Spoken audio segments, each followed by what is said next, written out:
So this gentleman here, what is your name? Mark Donovan. So Mark, I met Mark years ago. Must have been about 4 years ago. At least, yeah. When he had the Fisker and we were at this converted gas station that was now, they do electric charging. Right. And he had his Fisker, I had my Tesla. We struck up a conversation about power walls. I actually Right. remember that That's conversation. right. That's very good. And yeah. your wife wanted one. That's right. And did you ever get one?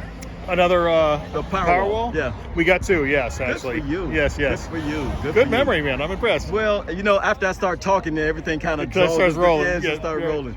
But the reason why we're here this weekend is Earth Day, and I saw him, and we just struck up a conversation. They're like, "Oh, we know each other, but we know each other from the Fisker days." But now this is what has happened. He has sold his Fisker, and he's been working on this beauty right here, this 1969 Firebird, That's right.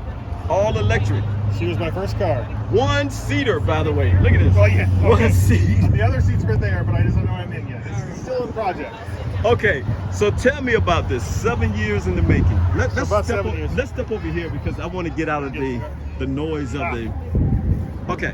It's a 1969 Firebird. I bought it when I was 15 years old, and I've restored it a couple times with 15-year-old money. Right. And it sat in a barn for about 10 years, and I finally had a garage, and I brought it home, and I started to convert it actually I started to restore it and put it in a gas engine. And the story is my wife has a Tesla, and I had converted another Firebird. I like Firebirds, and it had about 450 horsepower, had the exhaust bypass. It was very fast. We pull up to a light, and she's in her Tesla S, and Right. I thought, here we go, I get a chance to beat it. So the light changes, I step on the gas, it's loud as can be, about 180 decibel, and it's smoke is pouring off the tires. And I'm thinking I'm beating her, right? She didn't know we were racing. Right. So she realizes it. So as she's driving past me, she's doing like the Queen's wave. I put that car on the market, and I decided to convert this to electric. Wow. So that's the story behind why this is here. Wow. And it's 7 years in the making, right? It's about 70, well, with the restoration, because the whole bodywork's been done again, interior's been done again. Right. Everything, every inch of it. So as big as this planet is, it's very small. Yeah, yeah, and, right, and the right. reason why I say that is because I told him about my episode with Green Shed Conversions, and you have been not a subscriber, but you've been following her on her site. I actually called her for some help on some things I was stuck on. She was that. nice enough to give me advice. Look at that. So yeah, Oh my God. small world, Yeah, right? she is very, very nice. Okay, so let's walk through what you have done. Okay, you pull out the motor. This is quite obvious. So it's a little bit different. I don't think anybody's done this. I'm using ICE components for the AC compressor, power steering, alternator, and vacuum pump. Okay. And they're both the two 9-inch net gain motors, DC motors. And there's the controller there at Zilla. The motors and the controllers, I actually flew out to California. There's a gentleman who had a Corvette he had converted. And I drove his car, and I liked it. And so we actually pulled it in his garage. We put all this stuff out and put it on a pallet, and I shipped it back. So this is 2012 technology right now. Okay. And then I bought some Tesla batteries. Those are in the trunk. Yeah, we're going to take a look at that. But let me ask you the same thing that we talked about with the lady from Florida. Yeah. How is the supply chain management as far as getting parts for something like this? It's tough, isn't it? It's very tough. Yeah. There's really one supplier, EV West out in California. And other than that, you can find parts here and there. There's not a whole lot of people selling this stuff. Less people that know how to put it in. Yeah, yeah. All right, let's take a look at the back here. Which way we want to go? Let's walk around that way. Okay. So you can not have to walk through here. Right. So actually, if you look through here, if you look at the back inside, I'm still working on the interior. Those are the coolant lines for the batteries because you don't want those things to overheat. Right. So that's all cool, and we run those to a radiator in the front. Most people don't run the radiator, but we had room for it, so we did. Do you still have air conditioning in this car? Not yet. Not yet. Not again. No, it's going to be installed. I'm going to use an aftermarket company that'll put it in for me. Okay. Or that makes the kit.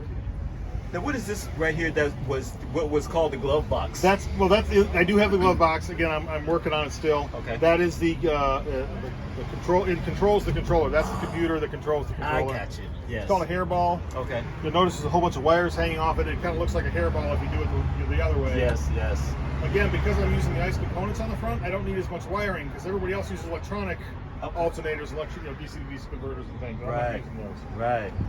Wow. So I'm trying to keep it as stock as possible. You're doing a great job. And then you see in the back here, There are 14 Tesla S 60 kilowatt hour batteries. So there's 14 modules there, totaling 60 kilowatt hours. So this is a 60 kilowatt battery. Correct. Now I think I saw 110 is where you charge it. Basically. Actually, I don't have a charger yet. Okay. I literally drove here on the charge that was in the batteries when I bought them. Okay. I live about 5 miles away. So how would you charge this? There's a charger there on the side. Oh, on the side. Okay. And then there's a battery management system they haven't wired yet. I see. And I'll put the charger where the original gas tank would have been. Oh, okay. I got you. Wow. This is amazing. I mean, and it's so crazy. 4 years ago, we were just talking about Fisker and stuff, and now here we are talking about your '69 Pontiac. That's right. How far have we come? It's a long way. Yeah, Considering, this is very fun. nice. Again, there was a guy who converted a Corvette, California, and there was a DC who won for gradation. Yeah, no, I'm so not a pro. Oh man, you got a bunch of subscribers. Definitely a pro. I'm getting there, but You leave that part in when I say you're. Yeah, I just did. Thank you for that endorsement. Here's some money. Anyway. Right. But again, thank you for talking to me. Hey man, it was fun. And catching up with you. That's pretty awesome. I really hope it's not be 4 years before I see you again. Yes, I hope that. Right. Yes. All right. Take care. Take it easy, buddy. All right.